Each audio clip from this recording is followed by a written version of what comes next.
Mercredi des Cendres, retour sur les festivités du carnaval à travers le monde.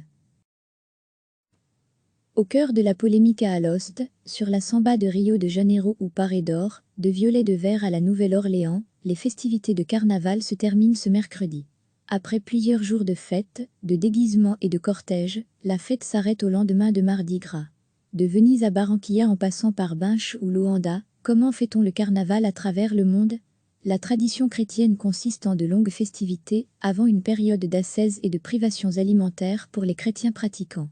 En effet, le carême débute dès le lendemain de Mardi Gras, lors du mercredi des Cendres. Le terme carnaval vient du latin arnlevar, puisque lors du jeûne, les croyants évitent viande, œufs et graisse. Généralement juste avant Mardi Gras, les festivités et les cortèges peuvent durer jusqu'à un mois.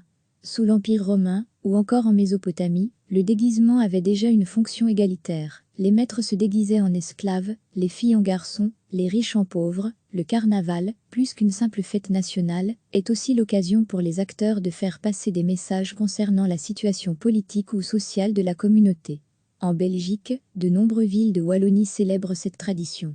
Stavelot, La Louvière, Malmedy ou encore Binche. Repris depuis 2008 sur la liste du patrimoine immatériel culturel de l'UNESCO, le carnaval de Binche attire chaque année près de 500 000 personnes. Cet événement dure 3 jours et est symbolisé par la présence du personnage du Gilles de Binche, bonhomme sympathique rembourré de paille et en sabots. Les Gilles, cachés derrière leur masque de cire, distribuent des oranges à la population et déambulent dans les rues, sur les rythmes des tambours. Seulement, le carnaval cristallise aussi les maux auxquels est confrontée notre société. La polémique autour du carnaval d'Alost en témoigne, après les accusations d'antisémitisme et de xénophobie.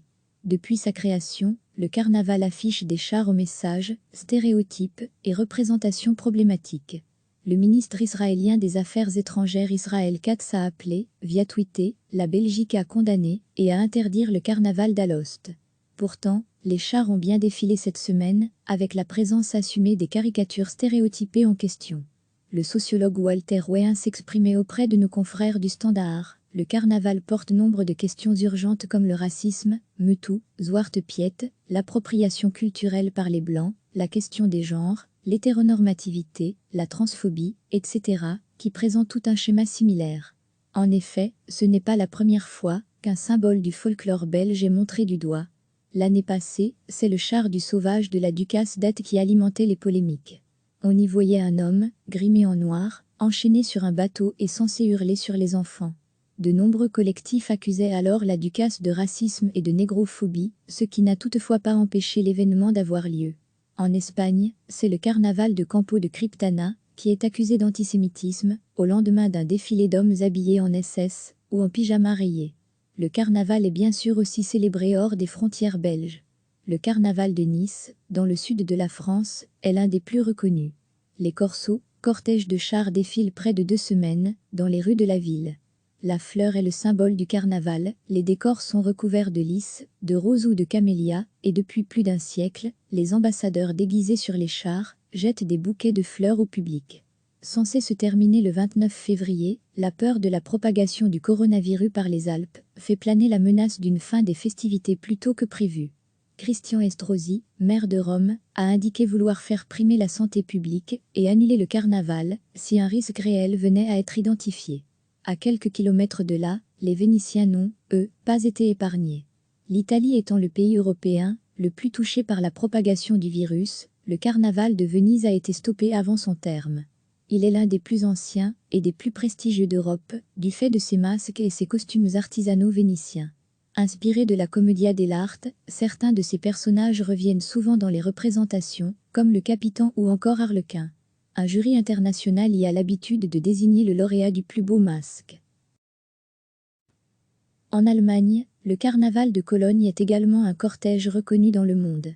Près d'1 million de personnes participent chaque année à la fête. La tradition veut que l'ouverture officielle des festivités ait lieu à 11h11 dès le premier jour, avec la distribution de cadeaux et de sucreries à la foule. Depuis lundi dernier, les chars et les défilés s'enchaînent et se poursuivront jusqu'à ce mercredi, le mercredi des Cendres, qui marque officiellement la fin du carnaval.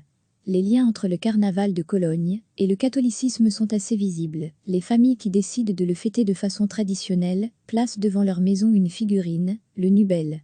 Elle symbolise les péchés commis pendant le carnaval et, selon la tradition, doit être brûlée à Mardi Gras afin de libérer les croyants de leurs fautes. Cette année pourtant, les festivités allemandes ont été assombries par une voiture qui a foncé sur la foule en plein défilé dans la région de la Hesse, à Volkmarsen. 52 personnes ont été blessées dans l'événement, dont le motif du suspect est toujours inconnu. Dans le village de Podence, dans le nord-est du Portugal, la période du carnaval voit sautiller de curieux personnages. Silhouettes colorées à franges et affublées de clochettes, les cartos parcourent le village en criant pour perturber le calme du quotidien.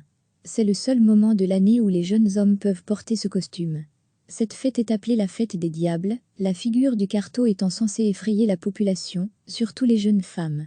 En se déhanchant et en cognant ses sonnailles sur les hanches des femmes, la mise en scène perpétue un rite ancestral qui espère repousser l'hiver, espérer de belles récoltes et un haut taux de fertilité pour le village. Le village de Podence est cependant très peu peuplé et cette tradition a de nombreuses fois failli disparaître. Aujourd'hui, les cartos se sont organisés pour préserver cette tradition et le patrimoine culturel immatériel de l'UNESCO l'a inscrite sur sa liste en 2019. La tradition de la fête de carnaval, qui puise ses racines dans une Europe chrétienne, s'est propagée outre-Atlantique par la conquête et la colonisation espagnole. Au Brésil, les festivités du carnaval représentent la plus grande fête populaire du pays et le cortège de Rio de Janeiro fait office de référence en termes de festivités carnavalesques. Connues mondialement, les 13 écoles de samba s'entraînent durant une année entière avant d'y défiler. Les préparations, loin des strass et des paillettes, sont intenses et longues. Mais quand vient le jour J, cortège aux costumes féeriques, rythmes endiablés et danseurs par milliers peuplent cette grande fête. Seulement, le carnaval de Rio en veut à son président, Jair Bolsonaro, et a décidé du carnaval une tribune populaire pour délivrer ses messages. Cette année, l'école de Mangueira, gagnante 2019 du titre de championne du carnaval, a dénoncé les violences racisme, xénophobes et policières du régime. Le défilé de l'école montait un Jésus noir au sang indigène, amenant un message de paix dans sa favela avant d'être coupé par l'intervention brutale de policiers. À défaut d'être à l'agenda politique, les luttes pour la diversité et le droit des personnes opprimées comme les Noirs, les femmes, les pauvres ou la communauté LGTB+, sont défendues sur les chars, dans un cortège manifestement très politique. Également inscrit au patrimoine culturel immatériel de l'UNESCO, le carnaval de Barranquilla s'anime durant les 4 jours précédant le carême. Le défilé mise sur le respect des traditions colombiennes, ainsi que celles des populations africaines déportées sous l'esclavage. Colorées et rythmées, les créations artistiques ne sont pas tenues de respecter un thème, mais simplement d'inviter le public à l'amusement et à la fête. C'est, après celui de Rio, le festival le plus important d'Amérique latine. L'accord de paix de 2016 entre le gouvernement colombien et les forces armées révolutionnaires de Colombie, FARC, a permis de stabiliser la situation politique du pays, de retrouver un peu de sécurité et de faire revenir peu à peu les touristes. Le festival se déroule chaque année devant près d'1,5 million de personnes. La ville d'Oruro est connue pour son carnaval, imprégné de l'histoire politique du pays. La succession d'invasions et de colonisations venues de l'extérieur a laissé des traces dans la culture bolivienne, qui se superposent à l'occasion des fêtes de février. On retrouve donc la figure de Pachamama, déesse de la terre, associée à celle de la Vierge Marie. Les figures sacrées des uns deviennent sacrées pour les autres et tout se codifie dans le cortège. La Diablada, danse qui symbolise l'affrontement entre le bien et le mal, est orchestrée sur des rythmes joyeux. Depuis 1970, son carnaval a valu à Oruro le titre de capitale du folklore bolivien. Importé par la colonisation française de la fin du XVIIe siècle, le carnaval de la Nouvelle-Orléans, en Louisiane, se déroule également en février. Entre les bords du fleuve Mississippi et Vieux-Carré, les Kew, les troupes comme on les appelle, défilent durant près d'1 mois à l'occasion du carnaval. Sur d'énormes chars ou camions, les groupes se baladent dans les rues de la ville en distribuant confiseries, fleurs ou cadeaux. Les couleurs des festivités sont les mêmes pour tout le monde, mauve, or et vert. Le vert représente la foi, l'or le pouvoir et le violet symbolise la justice. Dans le berceau du jazz et du blues, la musique est en effet l'invité d'honneur des festivités et les passants se regroupent pour assister aux concerts, aux défilés et aux bals partout dans la ville. De l'autre côté de l'océan Atlantique, une autre ancienne colonie portugaise célébrait cette semaine les festivités de carnaval. L'Angola, pays d'Afrique centrale et ancienne colonie portugaise, a vécu un assouplissement de ses conditions d'accès pour les touristes, qui se pressent désormais pour assister aux parades. L'influence portugaise se ressent toujours dans les cortèges, mais le style post-indépendance est enraciné dans les chants et danses traditionnels angolais. Les costumes artisanaux colorés aux couleurs du drapeau, noir, rouge et jaune, et les orchestres de tambours font la fierté des Angolais, qui parlent d'une période de création artistique intense. Mais comme à Rio, le carnaval est aussi la tribune du peuple. Certains chars critiquaient cette année la corruption ou le népotisme du gouvernement. Auparavant célébrées dans tout le pays, les festivités sont désormais centralisées dans la capitale, Luanda. Le traditionnel carnaval a également eu lieu à Bissau, capitale de la Guinée-Bissau.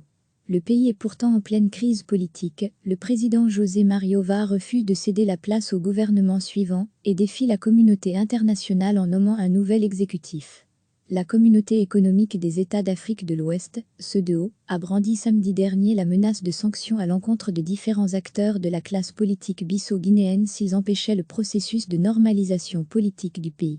Bravant le climat actuel et la crainte de violence, des milliers de danseurs ont défilé dans la capitale Bissau. Le guimbé, style musical traditionnel d'Afrique de l'Ouest, se mélange aux traditions portugaises. Centralisé dans la capitale, le carnaval accueille des ethnies venues des 4 coins du pays venues présenter leur culture et leurs traditions, tout ça en rythme. Recevez chaque matin l'essentiel de l'actualité. Cliquez sur s'abonner pour recevoir les dernières nouvelles.